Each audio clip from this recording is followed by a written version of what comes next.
This episode is brought to you by Indeed. Stop waiting around for the perfect candidate.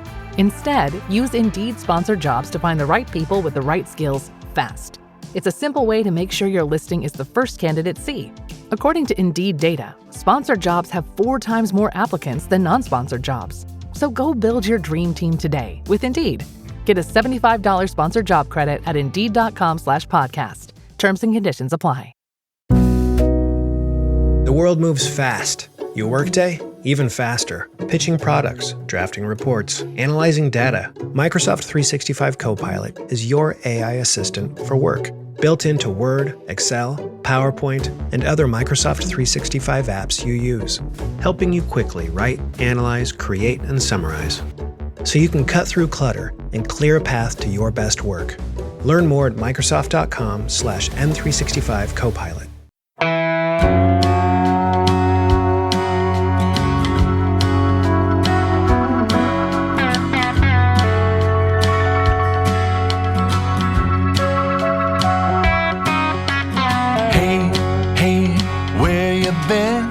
Buckeye Talk is about to begin.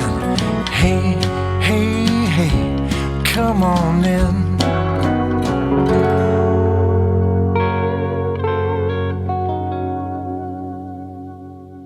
Welcome back to Buckeye Talk. I'm Stephen Means, and that's Stefan Krajisnik. And Ryan Day has a new offensive coordinator, and he's from the NFL. And I know him pretty well because I'm an Atlanta Falcons fan, and so I got to root for him for a couple of years. Now I get to cover him, so I'm not really going to be rooting for anybody anymore. Arthur Smith, longtime NFL assistant coach Stefan, will take over as the offensive play caller. This is the third play caller that Ohio State has had since Ryan Day became the head coach. Chip Kelly obviously did it in 2024 and won a national title. Brian Hartline did so last year and beat Michigan, but did not win a national title and did not win the Big Ten. And now it'll be Arthur Smith's turn, third in as many years. This will be his third year in college football, period.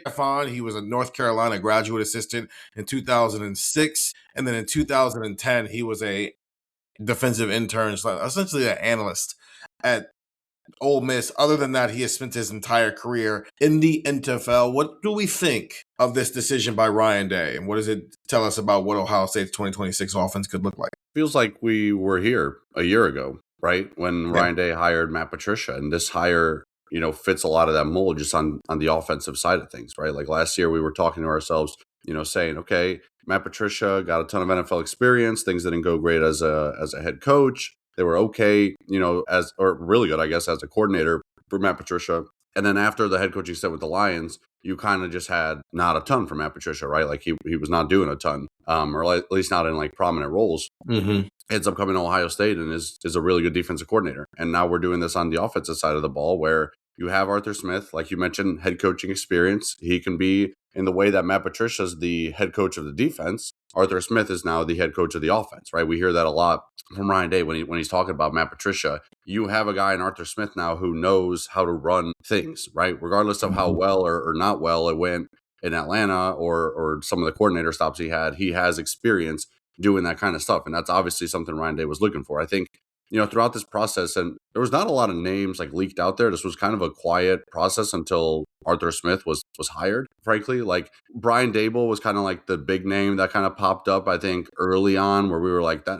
He didn't pop up in the sense of like people thought Ohio State was going to hire him. It was just kind of like, this is the mold of a guy you want, right? Like he had been a head coach with the Giants, was a coordinator a long time, had some, college experience. Obviously, Brian Dable's college experience was more vast than Arthur Smith's college experience.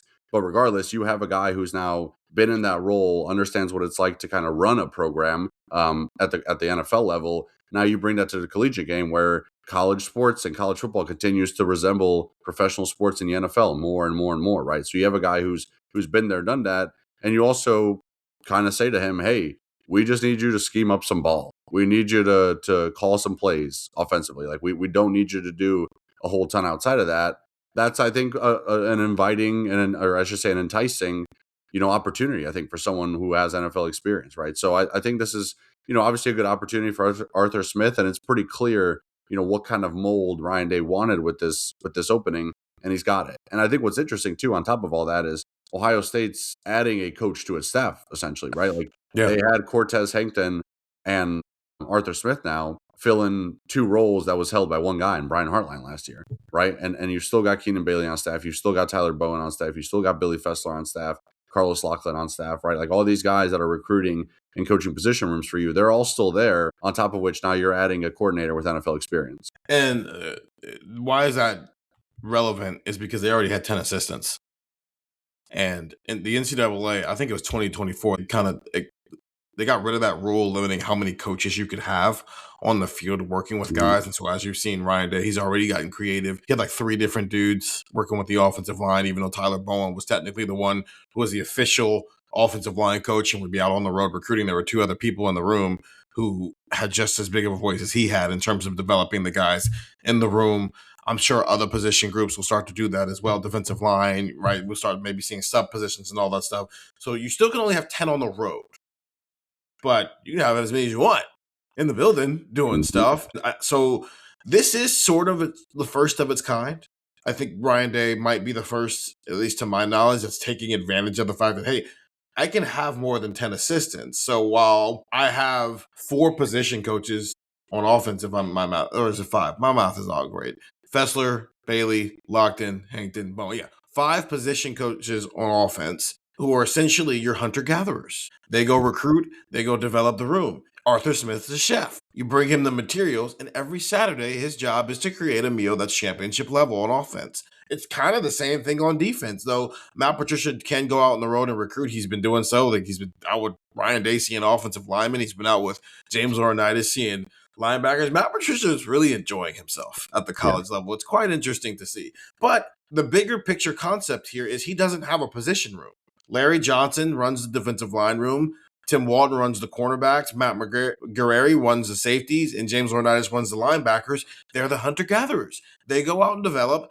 They go out to recruit their room, develop their room, and then they give those materials to Matt Patricia. And every Saturday, championship-level defense of a meal is what he's supposed to cook up. Okay, well, Arthur Smith gets to do that without having to go out on the road and recruit because he's not going to do the quarterbacks. Billy Fessler's going to do that, and Ryan Day's going to do that. He doesn't have to recruit the tight ends. Keenan Bailey can do that. He doesn't have to recruit the running backs. Carlos Loughlin can do that. And Tyler Bowen can do the offensive linemen. So from that instance, I think it's intriguing to see that work out and wonder how many people 12 months from now are going to apply that to how they go about things. And so that's from the Ryan Day side of things. We'll talk more about that on the other side of this podcast. If you're watching on YouTube, go check out our podcast at Buckeye Talk, anywhere you find podcast. From the Arthur Smith perspective, the reason why I like this hire, and we had some people in our text, 614-350-3315, even say this, how is this going to work? He seems like more of a run game guy. And I think a lot of people look at what he did with the Tennessee Titans with Mike Vrabel and with Derrick Henry. That was probably the height of that, what he was doing in Atlanta early on, what he did with the Pittsburgh Steelers this year, whose offense was at best, but look at the tools he had. And it's like, first of all, people who are using, he didn't have that much success with Pittsburgh, good thing he doesn't have to play the AFC North this year. He has to play the Big Ten, which is not as good as the AFC North is. No college football conference is. But I think I like this pairing, Stefan, because this is no different than Chip Kelly. Chip Kelly was a run game mind.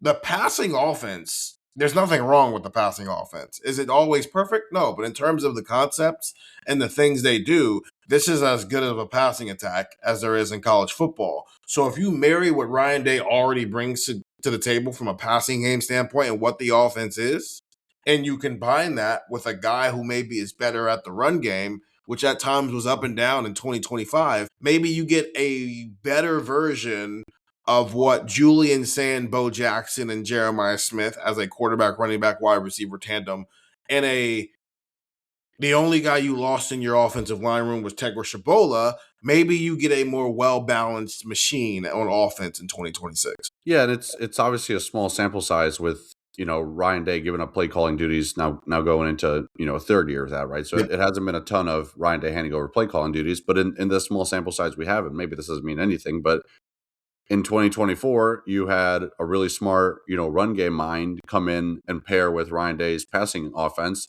and it got you a pretty good product. Last year, you had Brian Hartline, the receivers coach, another, pass game guy, run your offense. And we spent a lot of the year wondering when the run game was going to get going, right? Yep. And the offense was a bit stagnant because it wasn't very well balanced early on, right? And they were trying to get this run game going. And we kept asking, like, Is it just Bo Jackson the answer? Is this offensive line a problem? Like where do we go from here? And this felt like the Michigan game was kind of a little bit of a breakout game for the rushing offense, but outside of that, you didn't really get a ton from the rushing attack, at least consistently.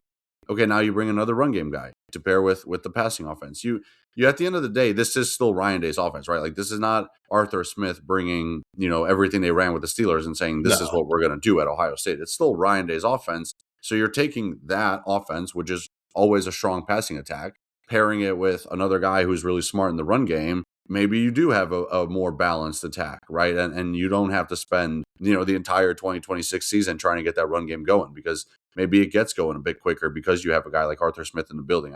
It's kind of the perfect marriage, right? Of just like pass game guy, run game guy, put them together. It's still Ryan Day's offense, but now it's a well-oiled machine. Okay, last thing before we take a break. So Ryan Day's coordinators in 2026 are a former NFL head coach who also spent a bunch of time with Bill Belichick. And on offense, a former head coach who was the assistant coach for Mike Vrabel and Mike Tomlin. Not bad. Yep, not bad at all. There was a funny thread kind of going around. I think it was Message Board Geniuses of someone saying that, is Ohio State going to hire Mike Tomlin as its offensive coordinator? That guy wasn't far off, I guess. What do we think of it? Like, what do we think of how he's approaching his coordinators, though? Like, outside of the shore, like, their job isn't to recruit. Their job isn't to, it's just to scheme up, but just where he's going to get those guys. Do we like that? Is this the right approach? And listen, whether Arthur Smith, the person, is going to be the right guy to pick from this philosophy, I guess we'll find out, and we'll have this conversation in 12 months, right? I think you and I have maybe taken a more reserved approach in terms of the, I don't like this, or I do like this, in terms of the person, simply because I think we kind of jumped out of the window last year. And I mean, that seemed to work out. But just the concept of Ryan Day is going to the NFL. And even if it's a 1-year rental for these guys, and obviously that doesn't seem to be the case of what's happening with Matt Patricia, but I guess we'll see. The coaching carousel continues. But assuming that the coaching staff is set, Ryan Day is going to the NFL to get offensive and defensive coordinators. And even if it's just a 1-year stop, he's just kind of keep doing this. I'm going to try to retain the guys I have from a position coach standpoint for as long as I humanly can. Right, at some point, these guys are going to leave. Right, Brian Hartline was here for 7 years and eventually left. Who knows how much longer Keenan Bailey and Tim Walton and the rest of these guys might be here? But you're going to try to do everything you can to hold on to those guys, and you mix that with you got NFL coordinators. I like the approach. I think it's the smart way to do it. Right, I think there's just so much going on in college football now that the reason Ryan Day stepped away from play calling is because of all the things he has to balance, right? And that's from the head coach's seat. But think about even, if it was Keenan Bailey calling plays on offense or James Laurinaitis calling plays on defense, there's still things throughout the course of a week that he has to balance that is not, just play calling. And I like this perspective where it's like, bring in a guy and tell him, hey, your job is to just do this. And I think with that, he's bringing in guys who have done it at the NFL level, because the college game is so much more and more of that, whether it be on the field or off the field, frankly, of trying to incorporate, different perspectives and different, levels of knowledge. And I think, guys like Arthur Smith and Matt Patricia, regardless of what they did in the NFL, they were there for a while and they learned a lot from a lot of different coaches, while they were there. So I like the approach. I think if you can bring in a guy whose job is literally just call plays, and that's probably selling Matt Patricia short, right? He does more than, show up on Saturday and call plays. Yeah. But that's kind of like baseline what you're looking for. I think it's probably the right way to do it. I love this. I think it's genius. Is it going to work every single time with every single individual? Probably not, because nothing works 100% of the time. But I love this approach. And to use Arthur Smith as an example, great in Tennessee, okay. In Atlanta, okay, as a head coach. But he's not being asked to be a head coach here. So it almost like doesn't matter what he did in Atlanta in this situation. It's like, what did he do in Tennessee and what did he do in Pittsburgh? At Tennessee, he was good. Pittsburgh, they were okay. But also the quarterback situation wasn't great. Justin Fields was there in year one with Russell Wilson, and then last year it was Aaron Rodgers. So it wasn't like it's not like he had Patrick Mahomes in his prime with whoever with Jamar Chase as his best wide receiver, right? This is not what the Pittsburgh Steelers had the last couple of years. But again, he's not playing the AFC North this year. It's not who he's game planning against. But I like this idea of, in this world where the NFL can get kind of recyclical in terms of like guys just kind of play musical chairs every year. If he gets the one guy who doesn't end up with a job somewhere else, it's like, hey man, come and spend a year in college. It's kind of a revival year. And the reason we picked Dable is because he got fired as the head coach. It's just somebody picked him up as an OC, which is often going to happen. But you get the one guy when the music stops, doesn't have a seat, and then a year from now he's gone, and then he does it again, and he plays the musical chairs, and this guy doesn't have a seat. He goes, hey, come on to Columbus for a year. It's like Nick Saban's like school for like the rehabilitating coaches. Yeah, but it's not rehabilitating. It's just like, hey, come have your gap year in college football. I like this idea because instead of, with all due respect to Brian Hartline, like that was his first time doing this. He probably did need to go somewhere else to do this. With all due respect to Keenan Bailey, he probably does need to go somewhere else and call plays before he does it here. You're going to get an NFL OC who's been having to lose sleep every single night because of NFL quarterbacks. He's going to come to college and go, this is easy. This is easy. I'm going against defenses that don't have all-pro people while I do have all-pro people. I love this. I think this is the right way for him to go about his coordinator hires. And if Matt Patricia is gone after 26, go to the NFL and find a defensive coordinator who doesn't have a seat when the music stops. If Arthur Smith is here for a year and he's gone, go to the NFL and find the guy who doesn't have a seat when the music stops. And all your position coaches can be college football, because the experience in college football doesn't matter if the only thing you're going to ask them to do is what they would be doing in the NFL anyway. And that's coming up with a game plan every week. You're just playing on Saturday instead of Thursday, Monday, and Sunday. Yeah, and as Matt Patricia showed us, doesn't have to be a one-year thing, right? Did anyone think Matt Patricia was going to be coming back for year two? I know nothing is official yet, but it's clear that him coming back is a real possibility, right? Yeah. I don't know. Who's to say a year from now we're going into year two of Arthur Smith as Ohio State's offensive coordinator, and things are clicking. Yeah, you might love it here, and FedEx might love it here too.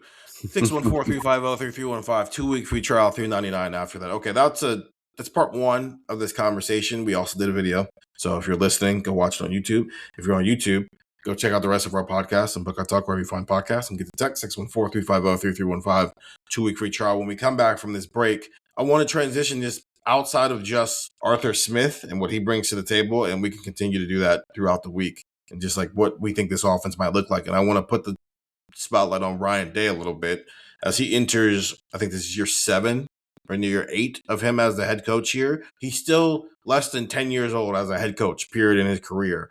I just want to have a conversation about his evolution in terms of his hiring practices and how he goes about finding people here. AI is incredible. It can teach you how to fry an egg and even write a poem, pirate style. Yarr! But it knows nothing about your work. Slackbot is different. It doesn't just know the facts, it knows your schedule. It can turn a brainstorm into a brief, and it doesn't need to be taught. Because Slackbot isn't just another AI, it's AI that knows your work as well as you do. Visit slack.com/meet Slackbot to learn more. They always tell you there's a catch, a compromise, an asterisk. Terms apply. See store for details. May be less than advertised. May vary by mood. Probably. Sprite Zero Sugar? It's different. It's the lemon lime flavored refreshment you want with zero sugar. So, no fast voice? No caveats. Just refreshment. This is Sprite Zero Sugar. Obey your thirst. New Year, same extra value meals at McDonald's.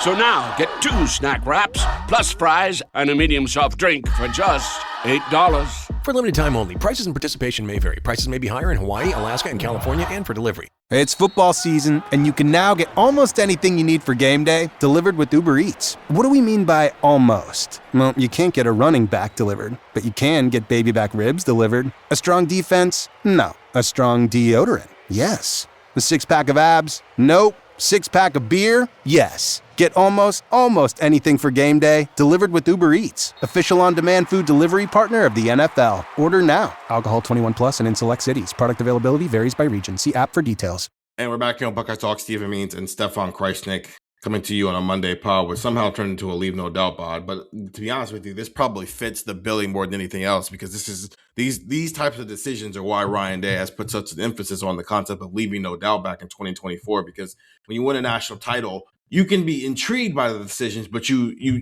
can make decisions and people can go, okay, there's some benefit of the doubt here that you think this might work in a way that maybe if he didn't have a national championship ring, you'd be questioning it a little bit more. And even he seems to know that. Back in during the season ahead of the Penn State game when everybody was asking him a million different questions about his relationship with Jim Knowles and maybe how that ended.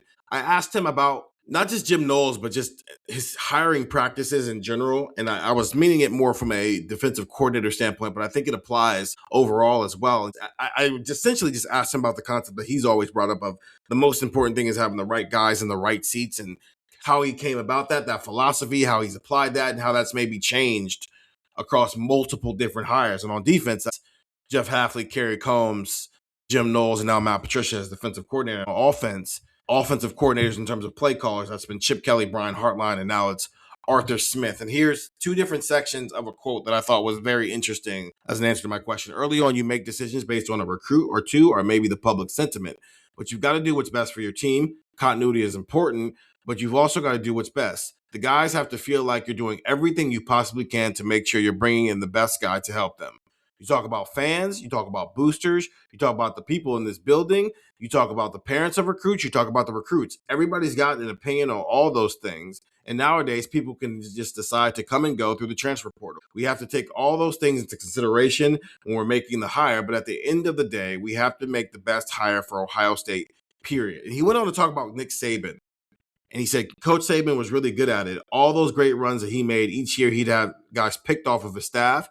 He was very thorough about how he hired the next one. I'm sure he would say some of them were better than others, but making sure in that moment we're not rushing into making a decision. And then he went on to talk about more about, hey, remember, this didn't happen overnight. And I had been saying it on this podcast. He actually made this hire with Arthur Smith like 2 weeks earlier than he ended up making the Matt Patricia hire, which was in the middle of February. But I want to talk about the public perception of this hire first, Stefan, because I do feel like this is the second year in a row where when you say Ryan Day made a coordinator hire, I don't think from the fan base it was completely championed. There was almost this immediate, this is what we ended up with. Yeah, and I think some of that comes from the fact, too, that it's not like Ohio State had a ton of coordinators say no to them. So this is obviously like, this is who Ryan Day chose, right? Whether it be Arthur Smith or Matt Patricia, this is who he wanted. This was his choice. And I get it. Listen, I mean, I think we maybe are seeing it even more with Arthur Smith than we did Matt Patricia, just because, offense is flashy and gets a lot more attention maybe than defense sometimes. Yeah. There's obviously some negative backlash just because, Arthur Smith used a lot of tight ends, but it's like, yeah, Pat Fryermuth and I can't remember his first name, Washington. Like, he was going to use tight ends because they had the Steelers had DK Metcalf and then Adam Thielen. You know what I mean? So it's like it's not Jeremiah Smith and the gang. It's DK Metcalf and then a major drop off. So I like that. That's obviously the initial reaction. Just like, I watched the Steelers. That was not a good offense. I don't want that to be part of my offense now. And I get it. Like, it's fair to criticize. It's fair to critique. But I think at the same time, it's clear kind of the mold that, as we talked about in the first segment, the mold that Ryan Day is kind of looking for with all this. And he's got a guy now who he thinks, if he says, hey, you have a talent advantage, you have all the time in the world to scheme up ball and just worry about that someone who's had a ton of NFL experience can really benefit from that at the collegiate level. But I do get the criticism, right? Like, Arthur Smith's offense has not been the most enticing the last few years. And if you're skeptical of that, I understand where you're coming from. I think I've been thinking about that, like just the championing of coaching hires and how often has a hire that Ryan Day has made from a coordinator standpoint been in the moment we were like, yeah, hell yeah, that's what we needed. I think Kerry Combs got championed a lot. Like, it was a very big deal when he came back here. It was a lot of excitement. Chip Kelly, I don't know if it was championed. It was kind of like, yeah, I understand that. That makes sense. And it worked out. But I don't think people were standing on the table and like cheering and like waving their flags around for it, right? I think Jim Knowles was kind of like no duh, dude. You're coming off of, you got to go get like the best coordinator in the country. And it was good. I think it was more people were happy that Ryan Day didn't short stick this. Like, you need to get this thing fixed now. Go get the best dude available. And that's what he went and got. I think you can make the case that Brian Hartline got championed a little bit. Oh, yeah. Right? Homegrown guy. Finally, he's going to have his moment. There was this idea that the offense was too good to fail. And I think, I don't know, a couple of times on this pod, I'm like, are we sure? Are we sure? Are we sure? But I didn't, but even then, it's not like I was 100% like, hey, you guys are crazy for thinking this is absolutely going to work. But I even brought up the Kerry Combs point. But I did it in this like, I said it, but I'm not like firmly saying it. So that way that it's just like a thing. It was almost like I'm just uncovering the stone more than it was like a real take. So I'm not going to sit here and take credit and be like, hey, I saw this coming 10 months ago. I wouldn't say it was. No. But it definitely was not what anybody envisioned it would be. I mean, they scored, 13 total points in their last 2 games? Or sorry, 23 total points in the last 2 games or whatever it was. And if you add in the Texas game, they scored 37 points in the in their 3 games against top 10 opponents this year. They scored 37 points. They averaged like 37 points this year or something like that. I don't have that in front of me right away. So it's I think that in itself, well, if you look at the other end of that stick, when he hired Halfley, it was like, okay, well, that's just a guy he knows. He's never really done this before. I guess we'll see. When he hired Matt Patricia 12 months ago, we were all like, this was stupid. Why would you do that? He's Belichick. Did you see what he did with Detroit? And it's like, yeah, good thing he's not the head coach of the Ohio State Buckeyes. We're not asking him to do what he did in Detroit. We're asking him to do what he did in New England.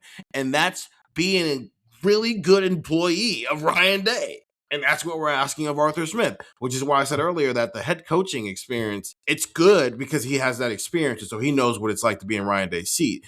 But we're not asking him to be what he was with the Falcons. Ryan Day is supposed to be what Arthur Smith was with the Falcons. We're asking him to do what he did in Tennessee and with Pittsburgh.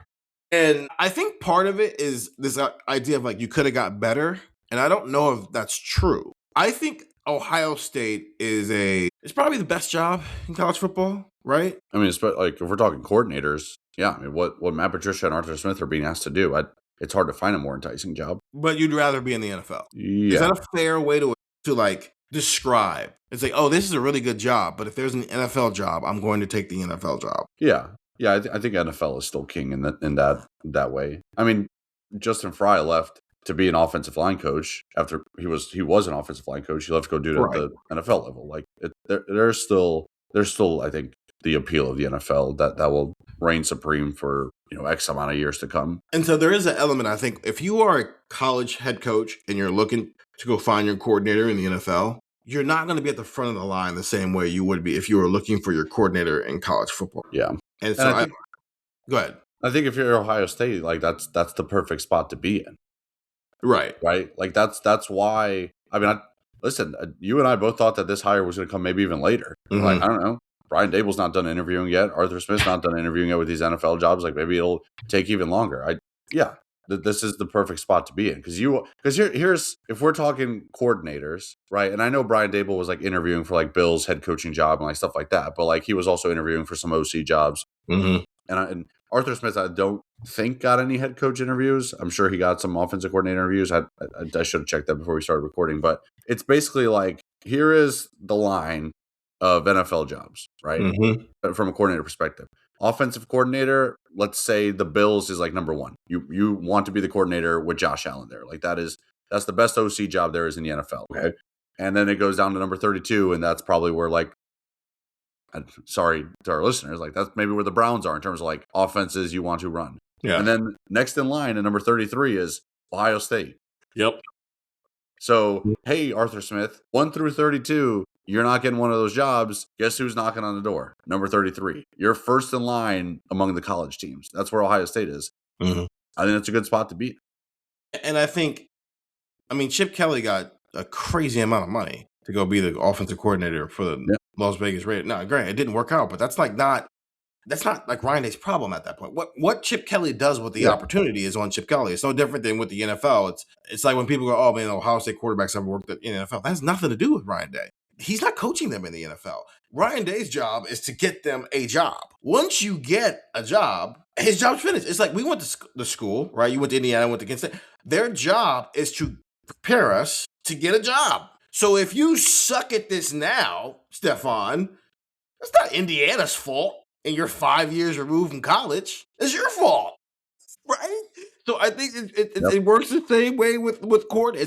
Ryan Day brought Chip Kelly in to be his offensive coordinator, and Chip Kelly left here with a ridiculous contract to be a coordinator in the NFL. Ryan Day gave Brian Hartline play calling duties last year. Brian Hartline walked out of here with a head coaching job at a high-end G5 school. I don't know. That's a good pitch. to an NFL of like, hey man, like Arthur Smith, best case scenario is you come here for a year. This works out. Julian Sands hold up a Heisman Trophy. Jeremiah Smith's the Biletnikoff Award winner. Bo Jackson's one of the best running backs in the country. This is offense is humming at a high level, and Ohio State wins a national title. And then I don't know, the Houston Texans or somebody.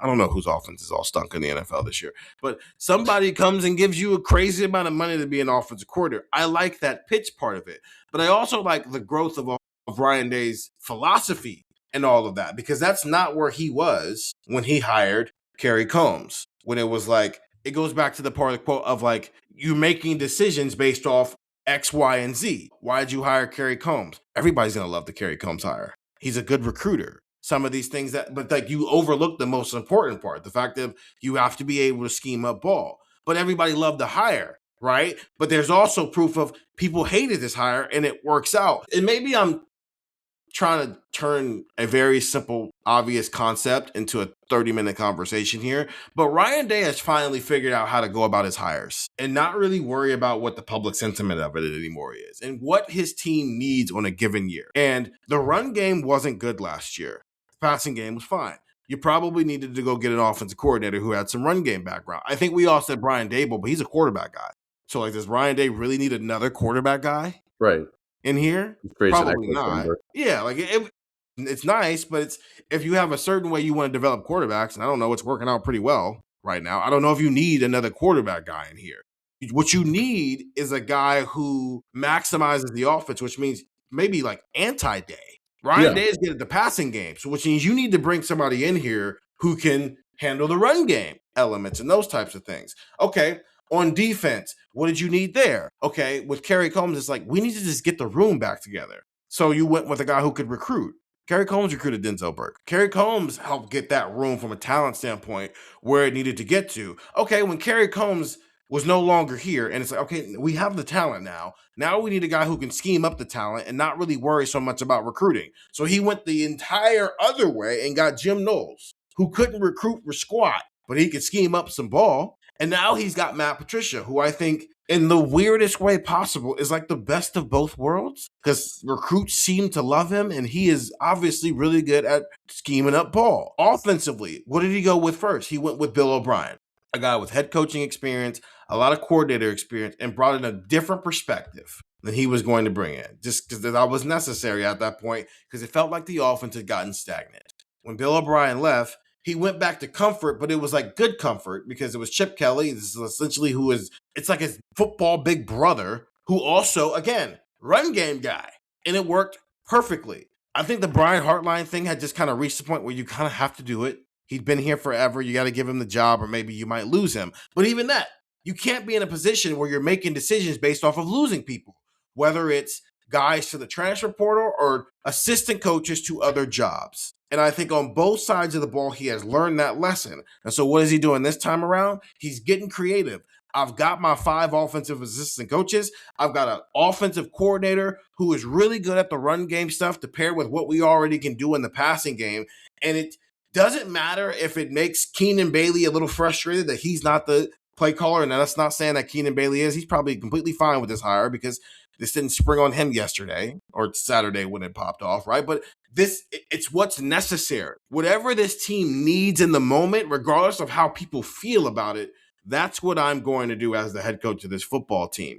And it took some trial and error, but I think he has figured it out. And it doesn't mean he's going to hit a home run every single time he makes a hire, but at least now no one is questioning the process for why he makes any hire at any given point. Yeah. It's almost like the pod we had a few weeks ago where we were talking about, Ohio State in this NIL era and things of that nature and the transfer portal era. It's like, you might not love how Ross Bjork and Ryan Day get to a certain point, but they have a plan, right? Like they're not doing this blindly. And sure, maybe you don't love Arthur Smith hire. Maybe the Arthur Smith hire winds up not being a good hire, but you like Ryan Day has a plan here. Like there's a system to what he's trying to do. It's not just him, throwing his hands in the air and saying, all right, what this guy it is, let's see what happens. Like there's a process and a plan that he is, very obviously, following here. I think what's interesting too is like Ryan Day post national championship is willing to make these types of moves, right? Mm-hmm.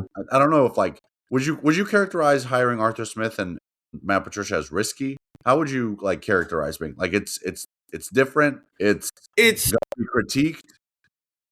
Yeah, I would say I think the description I used with Matt Patricia a year ago was I don't think he could make this hire if he didn't have a ring. Right. And it's not complacency. It's not winning a national title and getting complacent. It's winning a national No. title and like getting that burden off your back where you feel like you can make moves that might not be popular at first, but you understand why you think it'll work. It's an element of like thinking outside the box in a way that, because again, this is like year 8 of him being a head coach. So it's not like he had a huge Rolodex of people to call. Like, oh yeah, this guy, like even when Urban Meyer hired him, like that, yeah, he went and got a guy with some quarterback background, but also Ryan Day was a GA in Florida at the same time Urban Meyer was, right? Like how many, like Ryan Day doesn't have other stops where it's like, oh yeah, I wouldn't hired Chris Jackson, who was at Nebraska last year, because in his first year as a graduate assistant, I was in my second year as the head coach at Colorado State. And I remember like seeing something in that guy, like, right, which is why he's had so many hires from within, whether it's Billy Fessler, who was a GA at one point here, or Keenan Bailey, or Brian Hartline, right? It's why the Corey Dennis, like oh yeah, I remember when that kid was a GA and I could see it in him then. Those guys have just already been here because he hasn't had other stops yet. So it's thinking outside the box. You're 8 years into this. You're a national championship winning head coach. You're real comfortable in your role and what you've got some cachet here, and you're also like firmly in it. As he said, like Ryan Day is losing people every year now. Like the concept of continuity with him doesn't exist to the same extent anymore. Can we sit here and say all 11 of these assistants are still going to be here in 12 months? I think it would be foolish to just assume all 11 of them will still be here after the 2026 season. Right? Because that's just not how football works. You're a good football team. And when you're a good football team, people want to steal the good things from your football team. Right. And this is kind of the peak of like this process that Ryan Day has been on, right? Of stepping out of his comfort zone, right? Like if we're talking offensive side of the ball, defensive side of the ball, it's like, whatever. Like that's not his expertise. Like he's going to go hire good coordinators to run his defense, right? Whether it's Jim Knowles, whether it's Matt Patricia, like he'll hire whoever to run his defense if they're qualified. The offense has been this gradual thing where it's like, this is my baby. Like, this is my child. And Ryan Day, that was going into year 6 as a head coach that he brought in Chip Kelly. Mm-hmm. It's like, my kid is now 6 years old. I'm going to put them into a school. I'm going to do the school that's literally right across the street where, like, it's right across the street. I could see him walk into school. I could see my son walk out of school. Nobody is going to mess with him. That's Chip Kelly. Okay? I went to school there. Yeah. Yeah. And then Brian Hartline is like middle school where it's down the road, but like I built the school. Like I know this school can withstand an earthquake because I literally built it with my hands.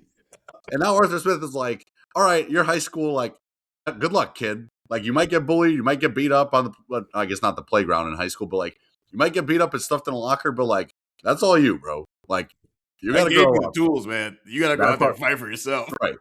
That's Arthur Smith, right? So like it's been this gradual process of like, I don't want to give up my offense. Okay, I'm giving up my offense to my literal like someone I view as a father.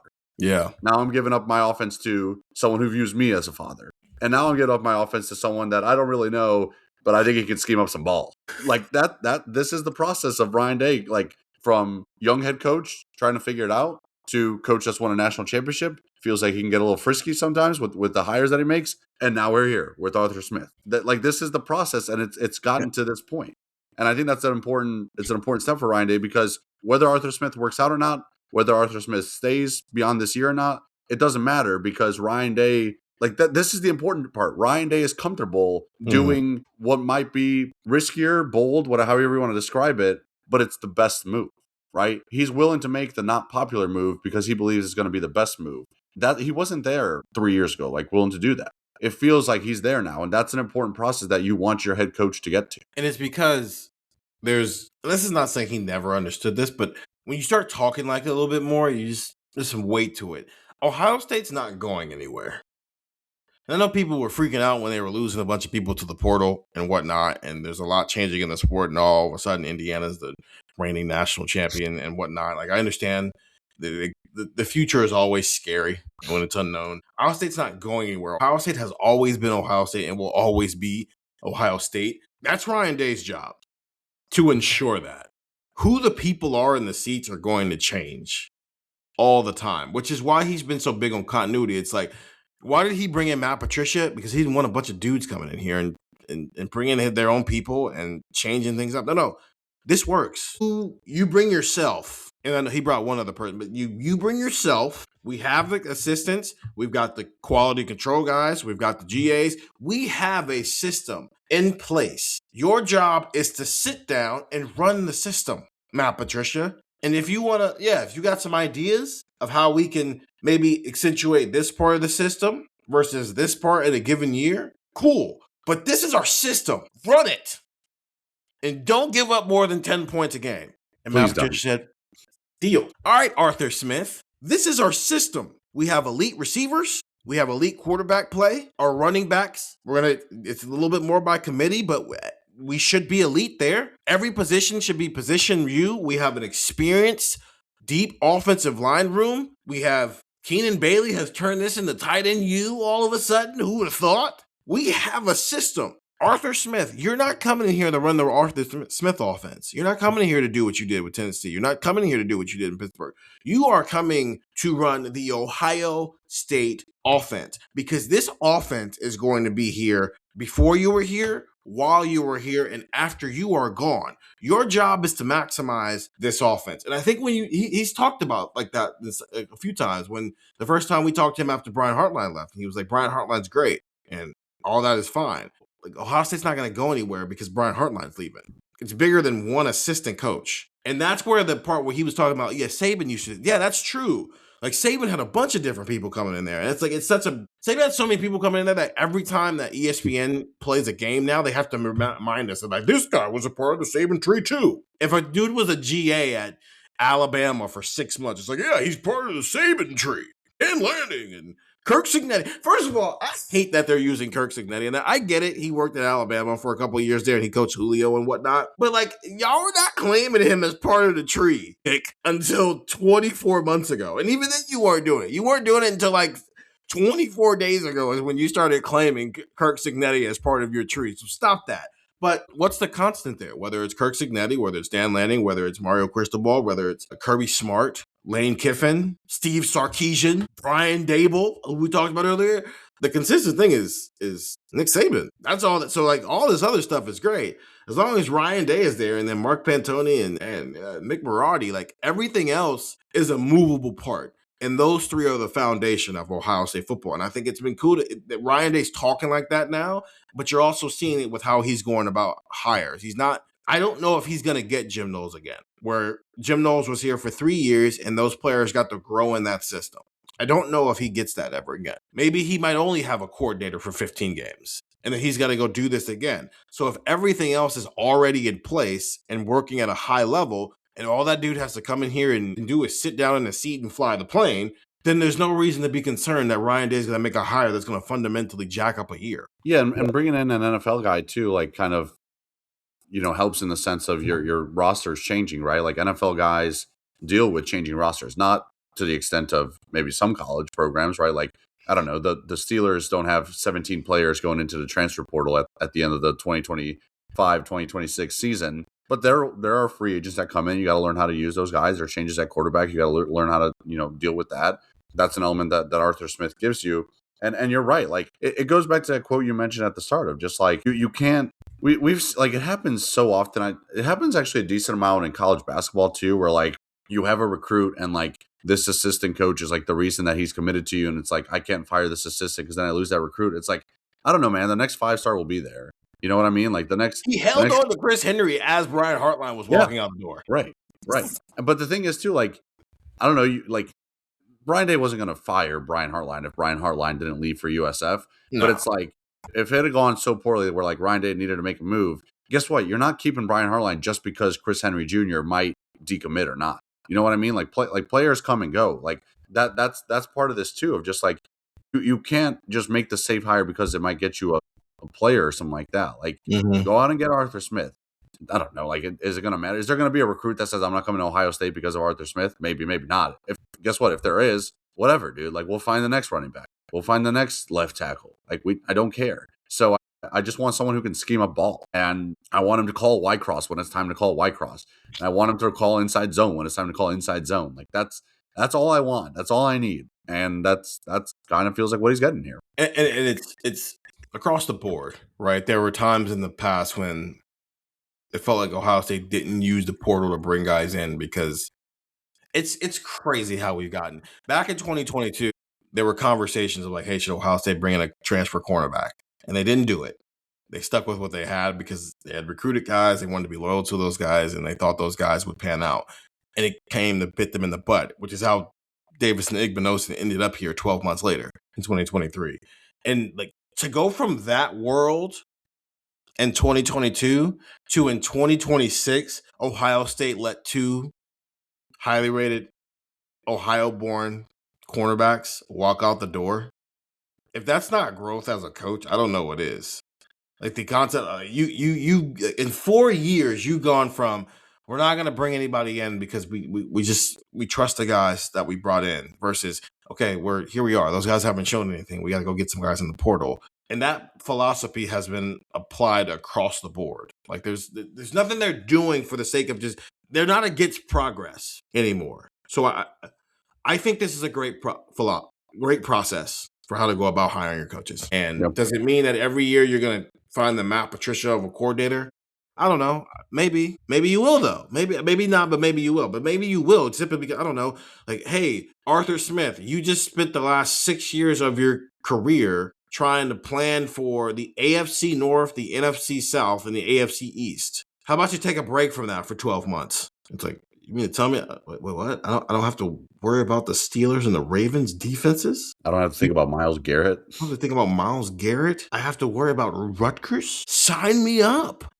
And my quarterback is not a first-year starting quarterback. He's a returning Heisman Trophy finalist. And I have the best player in college football and one of the best running backs returning in college football and a veteran offensive line. Sign me up. As long as the NFL doesn't want me. We have to remember that. As long as the NFL does. I just think that's an important part because it's like, hey, man, you got Arthur Smith. Well, you're not going to get John Harbaugh. That would have been funny. What if Ryan Day hires a Harbaugh one day? But not Jim, it'd be John. I'm just going to go ahead and predict that doesn't happen. No, probably not. That's probably too far. But he was like Mike McCarthy. McCarthy. You don't think he thought about bringing in Jesse Minter last offseason, coach's defense? The Harbaugh tree's off Olympus. But like Mike McCarthy, like he just took over the Steelers. He wasn't going to bring in Mike McCarthy because Mike McCarthy can be a head coach in the NFL still. And that's not saying that Arthur Smith can't, but like right now, clearly he couldn't be a head coach. So it's the one place when it comes to talent and hiring where Ohio State's not at the front of the line, but as you mentioned, they're at the front of the line after the NFL teams. That's a good spot to be in. That's all I got. I think this is a good hire concept. Whether this direct human being was the right person to apply that concept to, I guess let's have this conversation on January 25th, 26th, 2027, and we can have that conversation. I'm just not going to have that conversation right now because we could be having that conversation in Las Vegas on January 2027. Exactly. So I guess we'll see if this was the right person to apply to. But I think the philosophy and the approach to how Ryan Day is going about finding his coordinators, I think is the right approach. You try your best to hold on to your position coaches and have that continuity there. And if you have a new head chef every year, so be it, because that's the way the sport works when you're good. When you're good, people want part of that good because they want to use that good to make themselves good. 614-350-3315, 2-week free trial, $3.99 after that. This is the Monday pod. The original Monday pod was going to be us talking about some potential breakout candidates. That will now be the Tuesday pod. Later this week, I think I just want to look at the staff in general and have a conversation about what we think of Ohio State's 2026 coaching staff, both sides of the ball. And we're fully into the offseason now. This is probably the last major domino. I think we're all in assumption that Matt Patricia is coming back. I don't know if it's 100%, but because nothing's official, but I think like the coaches were out on the road last week and he was out on the road recruiting. So I guess I think we're all operating under the assumption he's coming back at this point. Yeah, I will say last year after the Natty, Chip Kelly went and saw quarterbacking. Or did he go see Brady Edmonds? I think that's he went out to California and just didn't come back. Yeah. I mean, listen, you can drive from LA to Las Vegas pretty easily. Yeah. And I was in Chicago. What if that's why Matt Patricia was with Ryan Day because he wanted to make sure he got back on the plane? I'm totally joking. That's not actually what happened. Yeah, I mean, the signs would point to Matt Patricia coming back. We'll see. I'm trying to think off the top of my head. I think there's one NFL head coaching, like the Bills job hasn't been open or filled yet. No. So, like, I guess there could be a defensive coordinator. The signs would point to Matt Patricia. So, if assuming Matt Patricia is back and there's no other coaching attrition, this is your Ohio State football team for 2026. These are the coaches. These are the players. Spring practice will be here before you know it. The former players will be going through the combine. I know a couple of them are in the Senior Bowl. And so we'll have a lot of coverage on that type of stuff. But we've kind of hit that point in the offseason where I don't know when the next time we're talking to Ryan Day is. I think once they make these official, like the Arthur Smith thing is not official yet either. So I'm assuming whatever day they make the Arthur Smith hire official, they'll probably announce a bunch of the other stuff too, like our dudes getting promotions and whatnot and job titles and everything else. So 614-350-3315, 2-week free trial, $3.99 after that. That's the first place we go with this information before anywhere else. Ohio State has its next offensive coordinator, Arthur Smith, longtime NFL coach, both as a head coach and as an offensive coordinator to run the 2026 offense, which has a Heisman Trophy candidate at quarterback, a Heisman Trophy candidate at wide receiver, and a Doak Walker Award candidate for 2026 at running back and an experienced offensive line. For Stefan Krajisnik, I'm Stephen Means. Talk to you guys later.